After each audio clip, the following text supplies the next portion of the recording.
Hello வணக்கம் நண்பர்களே, welcome to uncle John show. நான் ஜான்சன் வியூவர்ஸ். இன்னைக்கு இசைக்கலைஞர்களோட பாதுகாவலியாம் புனித சிசிலி அம்மாளோட திருவிழா. அவரோட வாழ்க்கை வரலாறை நம்ம சுருக்கமாக பார்க்கலாம். அதுக்கு முன்னாடி நீங்கள் இந்த வீடியோ பிடிச்சிருந்தா லைக் பண்ணுங்கள், ஷேர் பண்ணுங்கள், கமெண்ட் பண்ணுங்கள், தயவு செஞ்சு சப்ஸ்கிரைப் பண்ணுங்கள் மக்களே. வாங்க வீடியோக்குள்ளே போகலாம்.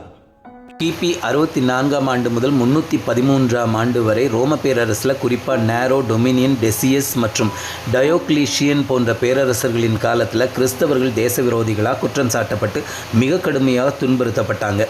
இந்த காலத்தில் தான் கிபி 2ஆம் நூற்றாண்டின் இறுதி அல்லது 3ஆம் நூற்றாண்டின் துவக்கத்தில் ரோம் நகரத்தோட ஒரு செல்வ செழிப்பான குடும்பத்தில் பிறந்தவர் தான் இசைக்கலைஞர்களின் பாதுகாவலியான புனித சிசிலி அம்மாள்.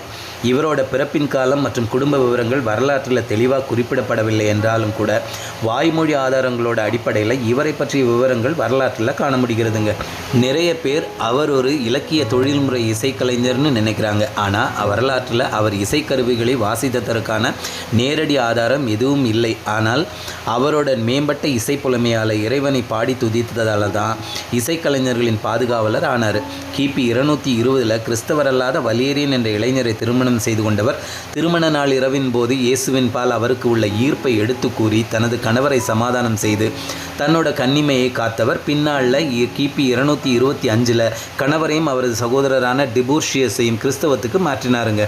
இவரோட கணவரும் கணவரின் சகோதரரும் பின்னாளில் கிறிஸ்தவத்திற்காக உழைத்து மறைசாட்சிகளாக உயிர்த்தியாகம் செஞ்சவங்க தான்.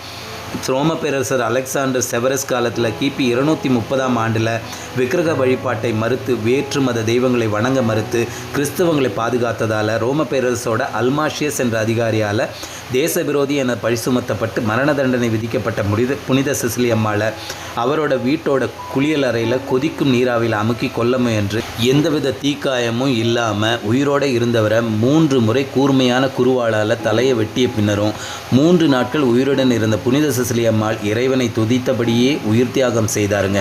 இறக்கும் தருவாயில் கூட தூய திருத்துவத்தை குறிக்கும் விதமாக இவரோட 3 விரல்களை உயர்த்தி காட்டினார். அதுவே அவரோட விசுவாசத்தோட கடைசி சாட்சியாக அமைஞ்சுதுங்க. புனிதர் பட்டம் வழங்கும் முறை அந்த காலத்தில் நடைமுறையில் இல்லாததால் மக்களோட வழிபாடுகளாலும் விசுவாசத்தாலுமே இவர் புனிதராக அறியப்படுறாருங்க. 1599ஆம் ஆண்டில் கண்டுபிடிக்கப்பட்ட இவரோட அழியாத உடல் தற்போது ரோமில் உள்ள பசிலிக்கா ஆஃப் செயின்ட் செசிலியா தேவாலயத்தில் அடக்கம் செய்யப்பட்டு திருத்தலமாக புகழ் பெற்றிருக்குங்க. ஸ்டெபானோ மார்டெனோ அப்படிங்கிற சிற்பி வரைந்த புனித சிசிலி அம்மாளோட ஓவியத்தை தான் நாம் இப்போ பார்த்துட்ருக்கிற அந்த அற்புத ஓவியங்க.